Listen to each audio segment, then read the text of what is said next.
Hi, Deadlock's here again, and today doing an overview of these Thompson MAX handcuffs. Which I've already tried to do this video once, it was crap, so I did it again. Well, I didn't do it again, I am doing it again.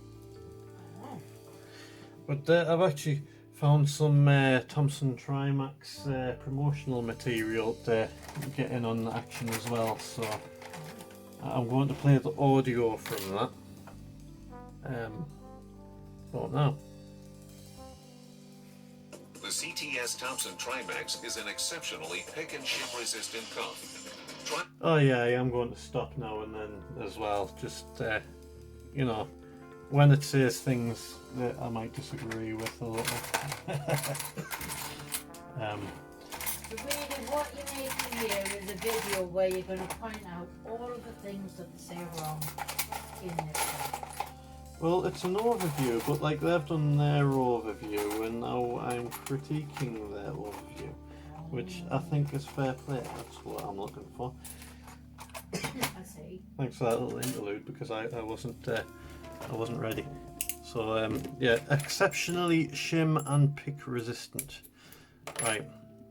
So if we take Parker here, that's double locked, and that's the double lock off, so that's the exceptionally pick resistant double lock. And oh no, I thought I had it there. There we go. And there's picking the poles, which are exceptionally pick resistant. I will give them the shimming in the normal sense is difficult because of that split pole, but you have that nice big track through there that I give a fancy name. I can't remember what the name is, the thing I'll say in a minute. If you go in through that with the thing that's kind of pointy at the end, you can get on top of that and push it down, and yeah, that's your exceptional shim resistance in action. So MAX patented technology consists of a dual ratchet engaging independent retaining bars separated by the patented Pick Shield XLS. Pick Shield XLS. CTS Thompson handcuffs and restraints are constructed from Rockwell C40 hardened steel, incorporating true swing technology and positive click-back loading.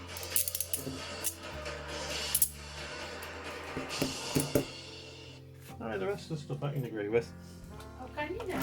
Well, yeah, it swings around quite nice and it does backload, so it has that going for it.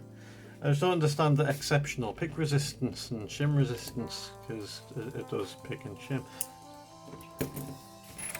The other thing we should learn about is we have the double lock on, whack attack, double lock off. So we're susceptible to the whack attack, we can shim them, you just have to go an odd route about it. I need to do a bunch of videos trying to figure out what I can actually shim these with, because it's like a completely new way of shimming. I'll give them that. The normal shimming doesn't work too good. I've lost what I was saying. That's helpful. Yeah, to be fair, they're not less, like they're probably still slightly more secure than, like, say, Smith & Wesson, because you can't use a standard shim.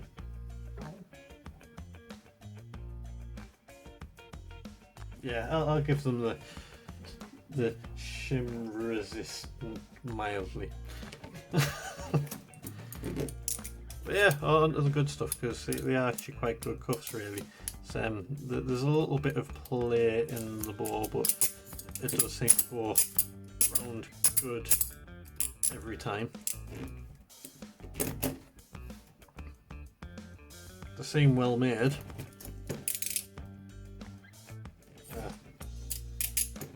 As I feel like I've over them and now I can't think of good things to say.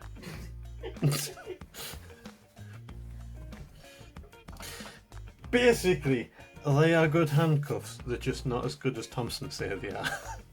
I think that's what I'm getting at, really. Is that what you're getting at? Yeah, so if you compare them like, say, Smith & Wesson, they are mildly more secure than Smith & Wesson, and I think they're cheaper than Smith & Wesson as well, and they're just as well made as Smith & Wesson.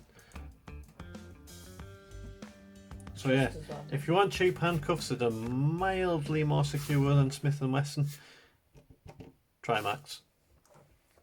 Good way to go. They're just not as secure as Thompson say. Anyway, that's all from us. See you next time. Bye. And this one you need a lot of tension for. Oh, I thought you just unlocked it there. I think I'm... You haven't broke, have you? Oh no! What have you done?